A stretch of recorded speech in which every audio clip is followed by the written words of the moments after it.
I own insurance. Do you really think I don't get any preference? I sometimes have to explain and do things. There's also something else too.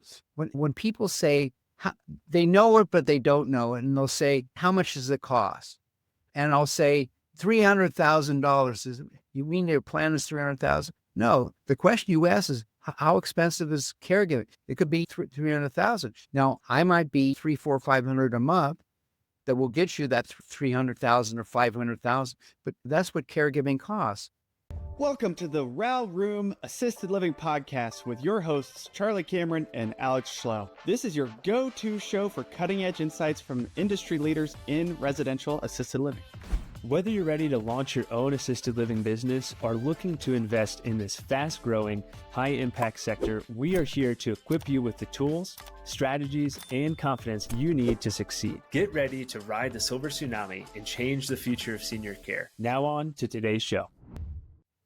Welcome back to the Row Room Assisted Living Podcast, the podcast that brings you expert insights from leaders in assisted living. I'm your host, Charlie Cameron, and today we are thrilled to have Raymond Levine with us today. Hey, Raymond. Good morning. Raymond from Washington State and Charlie from Northern Virginia. That's right. We already established a little rapport here this morning. That's right. Raymond, That's right. I was exploring your website. It seems like you've got quite the experience advising families on caregiving and especially long-term care plans. Would you mind just giving our listeners a little background on you and the work you do helping families and business owners plan for long-term care? To make it a summary of it, you're in the business of for care centers, people being in care centers. I don't know if you call it you want to call it assisted living or nursing home or cognitive, but it's a place that you go, that you have staff that takes care of people. Now, what does Raymond Levine do? Raymond is in the business, and I advocate that if you think you may need caregiving, and the odds are very good, and think of it this, why do you have car insurance? Why do you have all the other things? You do it because sometimes the warning lights come on or things happen, and you'd rather have somebody else paid for it than you having to pay out of your own resources. And if you ask me a question, I'll get to that. But I'm the money guy. I'm the person that says you may have assets depending whether you transfer to a assisted living where you're paying for and you own or have ownership in it, or you just transfer to a care center. I'm the person that will help provide the money so that you can pay for these services, because caregiving is expensive. If you think that you're worried about inflation of gasoline and food and other topics, I can assure you that caregiving is a whopper. Yeah, that's I'm not talking about the McDonald's. I'm talking about out of your own resources, and it's expensive. It surely is, and it's going to get a lot more expensive. If you look at the projections over time, it's going to nearly double over the next 2 decades. And that's just due to a supply-demand problem. Yeah, but the boomer generation that's aging into assisted living now, population over 85 is going to double, which is wild. It's only going to get more expensive. So interesting. I'm excited to dive deeper into the financials and how you advise families to go about that. But what pulled you into the long-term care planning space originally?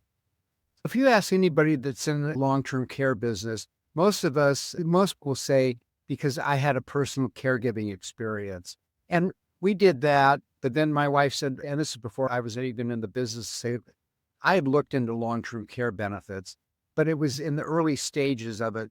And I thought about it, but nobody could really explain what it really did other than here's a plan. It used to be you had 100 companies and there are a lot fewer companies. And people's perception of it is nursing home. And that was a negative effect on people. Although a lot of people in the late 90s and early 21st century, a lot of people did buy plans, but they thought of it as nursing home. And it's much broader than that. And some people still keep the term, but it isn't nursing home insurance. It is caregiving insurance. What does that mean? At some point in your life, there are going to be warning lights. Things happen to people. You get sick for some reason. You get cancer. You get a car accident. You fall. You have neurological. There are a lot of things that happen to people that you don't really think about. If you go to the doctor's office or people in medical clinic, it's astonishing how many issues people have.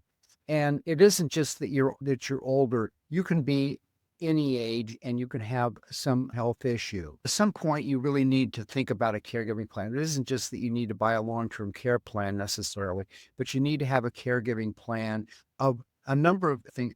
Have at least your financial records in order. Make sure that you have your health card. There are a lot of things you plan in advance. It's the same as when you get stopped by the police, they're going to ask for your license and registrations. So make sure you have those things in place. But what I do is I'm the money person that will help people can either stay at home or transition to a paid facility or just a regular facility, and you have the funds to do it. So that's what got me into this business. It was about money. It was saying, whatever your income is, do you really want to spend another 40, 50, 60% above and beyond your lifestyle? It's expensive. Yeah. I'm curious of the folks that come to you, how many of them are coming proactively and how many of them are waiting till it's a crisis? And of those that come to you in crisis mode, why do you think they avoid planning proactively ahead of time? It's human nature. And it may sound common and cliche, but how many people want to say, I want to talk to somebody about buying any kind of insurance, but especially caregiving insurance. That's in the future. I'll wait. However, you can't wait or you shouldn't wait because there are three issues. The first is, you have to ask yourself three questions. First of all, what do you want your caregiving to do? Who do you want to be responsible for your caregiving? Where do you want it? You want it at home? You want it at a center? And the third is, how are you going to pay for it? And most people just don't think about it. They don't want to think about it, and they will delay it because there's things that are more fun. Going on vacation is more fun. Buying a car, buying something on the internet, it's more fun. Things that you want, then it's an immediate gratification. And that's fair. Look, I do that too. So I'm advocating something that you should defer. However, in life planning, you need time to build up your retirement funds. You need time to build up your assets. You need time for a lot of things. Education takes a lot of time. You don't just suddenly go from kindergarten to high school. It takes a while. Or if you have additional education, whether it's, in college or technical school or whatever it is, it all takes time. So one of the things that you need as part of your life planning is to have a caregiving plan. Yeah, that's good. How do you convince people that they need a caregiving plan earlier on? There are three types of people, that I've identified in my own mind. The first is, as you say, somebody has had them in a caregiving situation, so they'll get the plot. What do I mean by the plot? The plot is they'll say, if it happened to them, maybe it'll happen to me. Maybe I should do something about it. So I'll look into getting a caregiving plan. The second is friends or family, wealth or financial advisor. Maybe your advisor is saying, you ought to look into this, or I recommend it. Maybe they sell it, maybe they don't, but hopefully they advocate it. The third area is what I call, this is what you're alluding to, and I thought about it, it's the unconscious. And that's where a lot of us we're in the unconscious of, we know we should do something, but how motivated are we to do it? Especially whoever you're talking to, do you really want to go through this long-term care giving conversation? Depending on the person, when I'm consulting, I try to make it where it's an enjoyable experience and not an interrogation and not all these awful things are going to happen to you. With my interest, my approach is, I don't want you to be unhappy. And I don't want you to be in fear. And I don't want you to be as if being a caregiving situation is a life-ending thing. I mean, eventually, look, we're all going to die. But if I can leave a legacy of people that are funded that say, I'm living the best life I can. Raymond Levine I'm not going to make you better. However, there are three things actually I can do. I'm pretty certain about this. The first is, if you have sufficient funds that you can either go to one of your facilities or stay at home, there are three things people really want, and they want it all the time. And it doesn't matter what culture, it doesn't matter how affluent or not affluent you are, it doesn't matter on education. The first is, people want attention. If you need something, you want attention. You don't want to wait around, you want attention. The second thing is, and it's part of attention, people just don't like to feel invisible. It's uncomfortable for them to feel invisible. And for the big whammy is that most people do not want to feel vulnerable. I don't like to feel vulnerable. Why should anybody else? So those are the three areas, of if you need care in some form, those are the three things you don't want. And I can help you, or other people can help you, that you can feel better about it. And I've had with my parents that personal experience. And the next couple of months, my wife is going to have knee surgery. So we're going to go through this caregiving thing, and we're going to have people to help us because I love my wife. We've been married a very long time, but I don't enjoy being and want to be a caregiver. That's also another area when we think of caregiving is it isn't just making the sandwich. There are a lot of things that happen with caregiving, which is one reason why maybe some people should not stay at home. Maybe they really need a care center because there are a lot of other things that need to be done that somebody has to do. Running a residential memory care home is not just a calling, it's a maze of licensure, paperwork, zoning regulations, and day to day challenges that can feel overwhelming.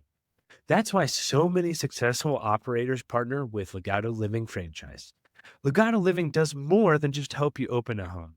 They help you open it the right way so you can stay focused on what matters, providing exceptional care to those living with dementia. And once your doors are open, it can get lonely at the top. As a Legato Living franchisee, you are never on your own. Legato Living offers ongoing operational support from staff training and owner conferences to systems, cultures, and quality assurance because a home is only as good as its operator, and great operators deserve a great partner. If you're ready to open a residential memory care home that truly makes a difference, visit Legato Living and start with confidence today. And if you don't believe me, then if you're a parent and you've had children, you immediately get the plot, but there is a difference. The difference is that with kids, you can pick them up, you can put them in the closet, you can do a lot of things with them. You can give them to the grandparents, maybe for a while. But when you're an adult, it's a different plot because you have rights and responsibility, and you have a developed personality that if somebody's trying to be a caregiver, sometimes it can be a good situation. Sometimes you have unpleasant people that are either don't need caregiving or those that are caregiving. And it is as personal when you come to caregiving as I think as intimacy, childbirth, a lot. It was a movie about it. Caregiving is up close and it is personal. Yeah, that's an interesting perspective on that. And I do think you're right in a lot of ways. Interesting comparison, too, of being a parent versus caring for an adult. There are similarities, but of course, major differences. And you're right, it can be pretty intimate, which we find a lot of families don't think about early on. They think they're either going to care for their loved one in the home or they're going to bring help into the home. And a lot of times that because it's so intimate and that loved one maybe doesn't want to be exposed in that way, in that family environment, sometimes they are better off in a smaller care home. Not to mention it's slightly cheaper in most situations. But let's talk about the financials. So, Raymond, what are the main ways that people can pay or do pay for long-term care? There are a variety of options to people. I'm not the only, long-term care insurance is not the only option. It's a good option. I advocated, but there are other ways. So let's talk about the other ways. If you own a home, you can do a reverse mortgage. And one of the things that I do suggest is if you're going to do that, and it's not necessarily a bad way to do it, it's not awful. It's more controlled and it's better than people's memory of what it was 20 years ago. But a reverse mortgage, or you can get a line of credit mortgage. But I would say that if you want to keep it home, then buy it. And if you're in reasonable health, get a life insurance policy so that it will pay off the debt of the reverse mortgage, unless it doesn't matter, and then the house goes back to the bank or whatever finance company. Another way you can do it is if you own life insurance, sell your life insurance. Don't let it lapse. Don't cash it in. Sell your life insurance to a life settlement person if you're not sure If you want to, and that's something you want to consider, call me and I'll put you in contact with some life settlement people. There's social sort of, if you're a veteran, and I'm a veteran, you may be eligible, but you're not entitled. It's like Medicaid is based on financial suitability. And some people have the do it yourself. And then sometimes it works. If it doesn't, then hire somebody that will help you file the claim either for Medicaid or for your VA benefits. And then in your community, you might have social services available. Look, there are others too. You can live with your kids if you like them or they like you. You can have community living, and if you live in a community that you have real neighbors. And when I say by real neighbors, they actually talk to each other. I haven't spoken to my neighbors ever since we've been here. Most of them I don't know.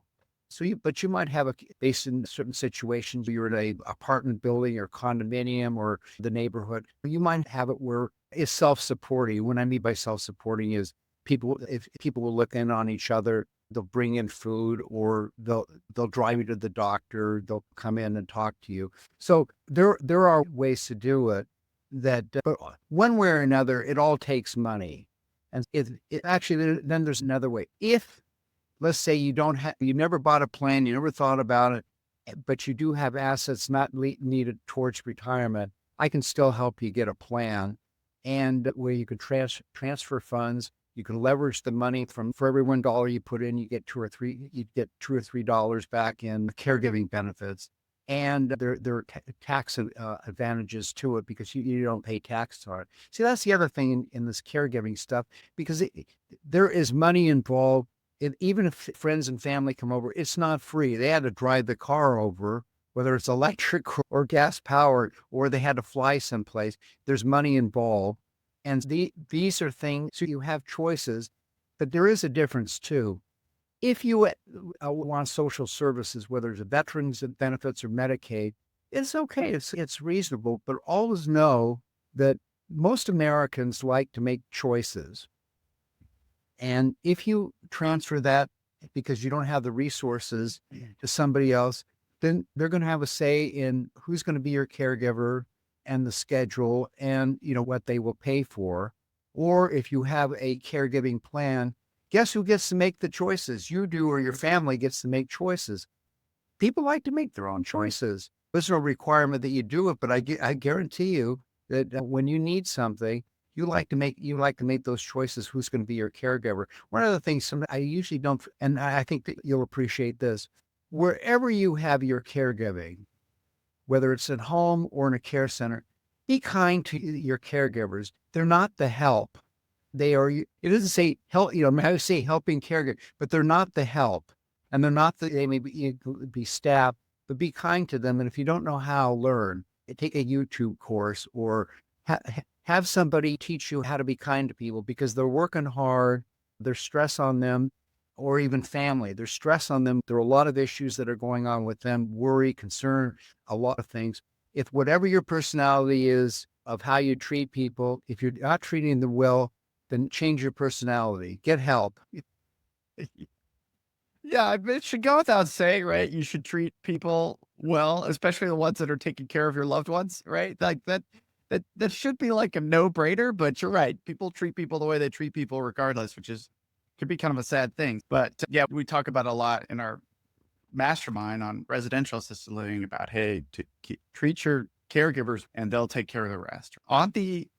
Okay, so talk to me a little bit more. Help me understand what long-term care insurance looks like. When should you start paying for it? How do you know what policies to get? What are the policies like? What does it cover? Give me the lowdown, Raymond, as if I know nothing, because I know pretty much nothing on the topic. Neither do I. So we'll both learn. Just like if you're going into a doctor's appointment or an eye appointment, or your accountant or your attorney, and you're doing an estate plan, they're not going to come out and say, you need a will and a trust and this and that. The first is they're going to gather information. And the things that I ask people, one of the first questions is, why are we talking? And it may seem like really a thing of empathy. I'm not doing that to interrogate them, say you need this plan.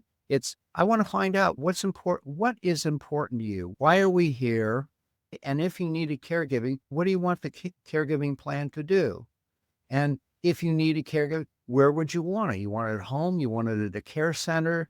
And what's your financial situation? If you had to pay on your own, could you do it? Would you want to do it? And so these are things where, or say, have you been in a caregiving situation yourself? And some say, oh, first they might say that it's wonderful, but eventually when they start talking, they'll say, there were moments, there were things that weren't so fun about it. And usually it goes to also one way or another, it was expensive. But I want to find people to tell me their story, not Raymond's story, not my parents' story. It's what's your story, what's important. And then we'll get into health assessment, because there are plans that you honestly no health, but so long as you're not currently on caregiving, there are plans that I can get you that other than your credit card or your checking account. And then we'll go into, I might ask them and say, do you think you might stay in America, or do you think you might live someplace else? Because there are plans that will pay for caregiving benefits in another country. And then I'll get into, there are a variety of plans available. Once I know your health assessment, once I have an idea about your financial situation, and also what's really important, do you trust me? Do you think that, because I get down to the things that I think are important, because it's personal experience for me. Just like a retirement plan, if you buy it whatever age, your 40s, your 50s, your 60s, you might be owning this 30, 35 years. That's a long time. Hopefully and I'll make sure I'll recommend keep that along with your other important things in your filing cabinet, or keep it where people can find it, because you may own it a long time. What I say is, if you do business with me, I want you to have the right plan at the right place at the right time. Because it is a plan. What I was saying, keep it in a folder, is that you want to make sure that this isn't 2026. This might be 2046. So we're forwarding to the future. We're not even back to the future. We're forwarding to the future. And it is an investment. People say, I'm buying life insurance. That's true. I won't deny that. But it's also an investment in somebody that I think is a good investment. Are you unhappy that you bought your car, your home? The best investment that you can ever make is in yourself, whether it's an education or a number of other things. You're your own best investment, and ensure that, because I guarantee you, because I'm old, that the warning lights will come on, and eventually there will be an expiration date. But between that, you can still have a good life. May not be well, but you can still have a good life. If you know that your financial situation and where you're physically located, that you're in a good situation, you're going to be in better mental health. And also, as I say to people, just because you have a health issue doesn't mean whatever it may be, doesn't mean you still can't go out and do things. You can still travel. Why? Because if you go someplace, you can hire a caregiver, or if you're on a cruise, you can have staff. You can work that out in advance. There are a lot of things you can do if you have people to help you. Let me tell a side story.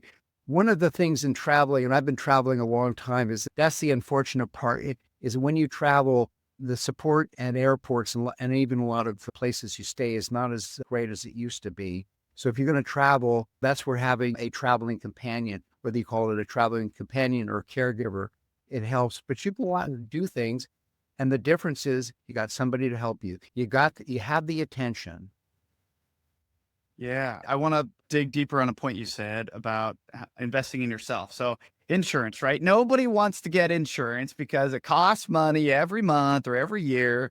And you're like, I'm not going to use it. And to be fair, a lot of times that could be true, right? If it's a house, what's the likelihood that the house is going to burn down? Pretty low, right? Okay, maybe higher for you. What's the likelihood that you're going to get into a car accident and need that insurance? Over a lifetime, probably pretty high, but on an annual basis, pretty darn low. However, 7 out of 10 adults will need care sometime in their lifetime. 70%. It's pretty damn high odds. So just to double tap on what you said, like you're investing in the very high likelihood that you're going to need care, and using insurance as a way to pay for that later on down the road instead of paying the full amount out of pocket later, which I think is a really good way to look at it, is what I'm trying to say. So Raymond, at what age should folks be considering this? And is there an age where it's too late? What does that look like? That's an interesting question. I'll answer it two ways. The first is that I would also advocate that companies, as part of their employee benefits, have a long-term care plan. If you're a startup company, if you've been in business for a while and you have a variety of benefits, one of the things that brokers usually don't advocate or even bring up is long-term care benefits. They'll bring up the usual, the disability, the life, the health. That's those. But depending on the age of the company and the kind of company, they might have food assistance, pet insurance, maybe access to health facilities and things like, or exercise. And then maybe there's a roster that employee benefit planners can offer, but they don't know and they don't have the background with thinking about long-term care plans. But here's the deal. So if you're 25 years old and your company has a long-term care plan, let's say it's $1,500 or $2,000 a month and you have a cost of living and it's $35, $40. If you keep it 50 years, you realize, and it's all supportable, what the value of that plan is. Probably will never need to stack it with something else. I would encourage companies to install or at least have the conversation about a long-term care plan. Now, to the other part of it, the earlier you can do it. And the reason is, let's start off with health. You never know when your health is going to have an issue. And I'm not talking about colds and the flu. I'm talking about people can get cancer, they can get neurological, they can get heart attacks, diabetes, and you're not denied. And of course, it's also time. The earlier it's premium, it's time. The older you are, the more likely you are to have the warning lights. So the premiums are going to be more expensive. And you have to buy more in benefits because you have to buy time. If the earlier, again, like a retirement, if you put in money incrementally, you're buying time. Actually, there was a thing about plants. When you buy plants, if you want a bigger plant, it'll cost you more. Why? Because you're buying time.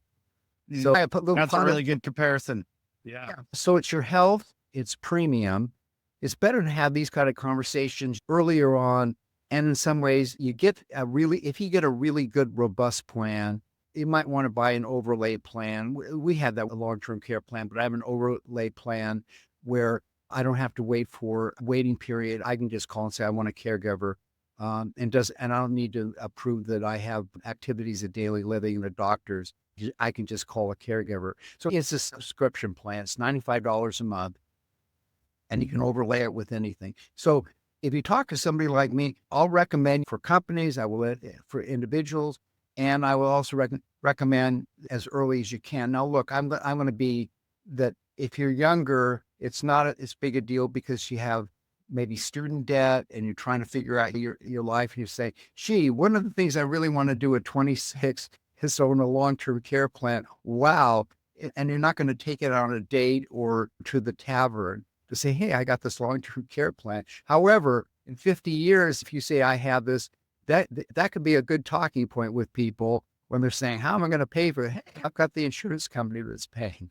So maybe in 50 years, they might feel good about it. But I'm just saying these things. It may sound humorous or it may seem it isn't meaningful, but it really is. And, what I say to myself, as I say to other people, if you don't think that there are a lot of people that are in caregiving situations, just go out in public anywhere.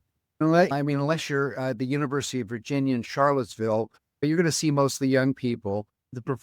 My point is, if you go to most areas or you travel, you're going to see older people, let me rephrase it. You're going to see people that are with somebody or they have canes, walkers, and even at the airport, you have a Congo line of wheelchairs. So there are a lot of people that have mobility issues. So all around you, you just have to observe.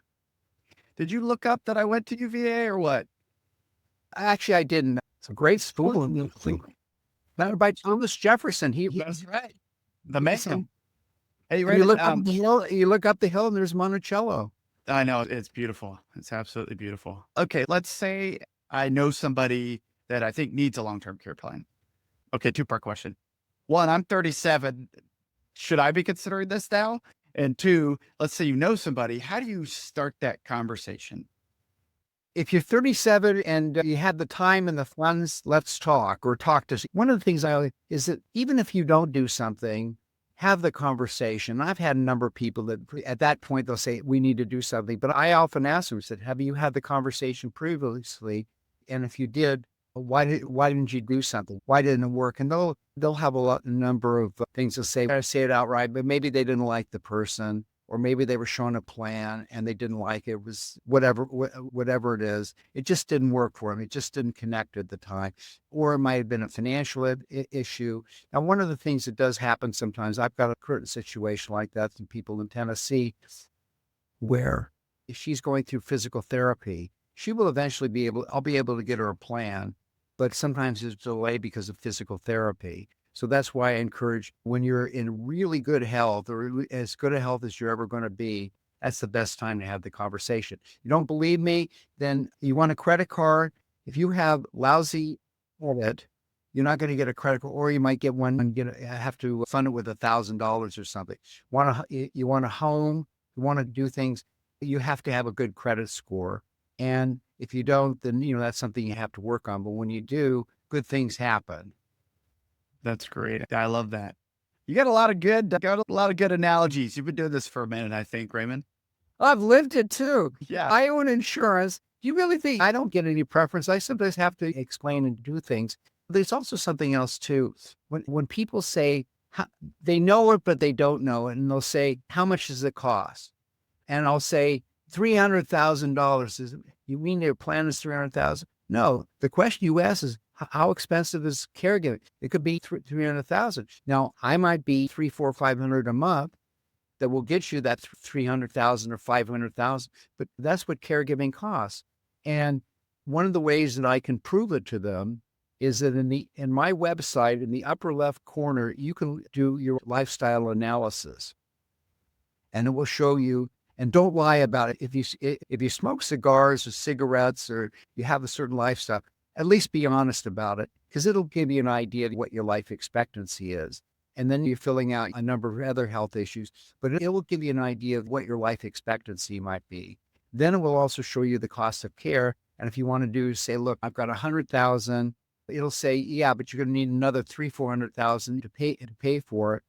Then that might be an indication of a good time to have a conversation about how you're going to cover the spread, the other day, or the difference. And then if you want to also have, people call it research, or when you go to a lot of websites, there'll be 47 frequently asked questions. I have some of those, but if you want to ask more questions, go to the lower of my web portal, and there are 3 dots. You can type in, you can put in who's Raymond Levine, but you can also put in what are various kind of long-term care plans that would be available. And you'll get a whole host of plans, at least to get the idea. Now, there is something different with long-term care benefits. It's different from most insurance. You can buy life insurance, you can buy health insurance, you can buy auto insurance and homeowners insurance online. There's a caveat, there's a warning with this, is that because they'll say, I don't want to talk to a salesman, I just want to do it myself. And it's okay if you know what you're doing. But insurance, especially long-term care insurance, you can't buy it online. You got to buy it from somebody that's licensed, and hopefully they have the experience and know the different things. But when you buy insurance, you got to make sure that you're buying the insurance that you need. Sometimes people buy it and then they'll say, I own this insurance. And they'll say it's homeowners insurance. But did you leave out this rider? Do you have a low or high deductible on this? Do you have an inflation? There are a number of things that you need to know, because if not, and then you say, I have homeowners insurance, pay me. They'll say, yes, you have homeowners insurance, but you don't have this. You didn't buy it properly. So with long-term care benefit, if you have a trusted person, I'll go over all these things. And depending on the plan, I might say, look, some plans, there might be premium increases. Some plans, there will be no premium increases. Some plans, if you say, I only want a care center policy, okay, it'll be less premium. But if you need caregiving, and then you say, oh, I changed my mind, I want it home, too late, pal, you got to go to the care center. You have to be judgmental, not common sense, but judgmental or wise about what you're buying. Because how many times have you gone in where somebody says, I'm going to give you a free dessert, or your car's under warranty? Because actually, it's nice actually to have car warranties, because I'm so old, I remember car bumpers And somebody might say, oh, I need this. Oh, it'll be $15. Now when you want to get your auto fixed, it's expensive. You want to get it repaired, it's even more expensive. Why? Because you're buying a computer that's attached to a car and you don't have bumpers and you have the composite. Anyway, the point is you got to know what to buy. And if you want somebody else, the insurance company to pay for it, make sure that you have that coverage. Because most people say, oh, that's great. They pay for it. I didn't have to come up with the $1,500. It makes people happy because it puts them in good mental health. Their endorphins are happy. Yeah, that's true. Raymond, I'm thinking a lot about this and whether I need to figure this out. So thank you for that. That gives me more homework. So I'm going to go do some more research as well. Maybe we can have another chat offline and just discuss my situation. But that's something I don't ever want to have, is for my kids to have to pay for that later on down the road. I think that most people have never considered that, and that's how it's going to be. But I don't want that for my kids. That's the same reason I went and got the GI Bill, because I made sure I completed the GI Bill, my wife too, so that, hey, if I screw anything else up, they will at least be able to go to college and not have that debt looming over them. And you get a free flag. Yeah. The benefits are just wild. Raymond, if people want to learn more about long-term care plans, insurance related to it, and doing that planning with you, what's the best way they can learn more about you and your work? Yeah, I love that. And it's nice to hear that from someone who does insurance, because I know so many times where they just they avoid everything to get on the phone. It's kind of wild. But Raymond, you're not that guy. You're willing to help. That's the business I'm in. Is I'm advocating. I'm empathetic. I want to know what your story is. I want to know if there's something that I can do to help you, because you want to know when you make the most mistakes is when you're upset, you're angry, you haven't had sleep. That's when you make the worst mistakes. And it takes you a while to get rebooted, where you can get perspective. And anything unexpected, and health can be either gradual or it can be unexpected. And it's unexpected, and if you don't have your plans in place, just have the simple things. Have your health information.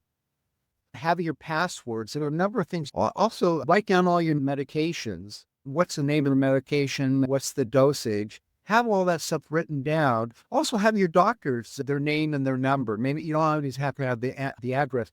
Just have that simple information that's available to you, because either you can give it or your family has that information. I guarantee you that takes a lot of stress off of people if they have even that basic information. It may seem silly. It may seem, why would I want to do that? But I'll go back to, when you get stopped, what are they going to ask for? Your license and your registration, and to say you left it at home. That doesn't go well with them. No, it doesn't. Forget whether they ask for the insurance, but I know that they have these things available, because when somebody is an unexpected situation, you're just not going to think as clearly. Unless you get stopped all the time or you get sick all the time, it's unlikely that if you have these simple things done in advance, it just makes the process easier. Here's the other thing too, and this is on a personal situation. When you're usually not your best advocate. It's always better to have somebody that you can advocate and that knows things. He says, I've been in pain. So he says, on a scale of 1 to 10, what are you? And I say, a 15. He said, no, yeah, but I've been in a lot of pain. So I've decided I'm telling you I'm in a 15. But I might have my advocate to say, he's really not happy about this. This is how he's really feel. And these are real life situations that either happen personally, is that when you're not well, you're going to make mistakes. Always better to have somebody that's paying attention and is advocating for you. Yeah, that's for sure. Raymond, I really appreciate all your wisdom. There's a lot of it in that noggin, I could tell. And for our listeners, we will put his information in the show notes so you can reach out. And Raymond, thank you so much for coming on today. We really appreciate it. It's been a pleasure, Charlie. And if you want me back again someday to talk about other things, I will come back. I'll be a guest again if invited. That sounds great. We appreciate it. Thank you for tuning in to the Raw Room Assisted Living Podcast. We hope you found today's episode insightful. If you enjoyed it, make sure to leave us a raving 5-star review. And a quick review helps more listeners find the show and more seniors get the exceptional care they deserve. And don't forget to subscribe so you never miss an episode. And just so you know, we have prepared some free resources for you to help you succeed in residential assisted living in addition to this podcast. Head over to theralroom.com, that is theralroom.com, to download our free 10-step guide to launch your first or next residential assisted living home, or our 10 reasons to passively invest in residential assisted living ebooks. And if you're ready to take the next step and make real moves in the RAL industry, join us in the RAL Room Mastermind. It is an exclusive community where we deep dive into everything you need to launch and grow your own residential assisted living business. You'll get access to recorded courses, live calls with industry experts, a RAL calculator, resources and tools, like-minded entrepreneurs, funding opportunities, and an expert networking community to help you along your journey. Be sure to join us next time on the RAL Room podcast as we continue to explore the world of residential assisted living with more great guests. See you then.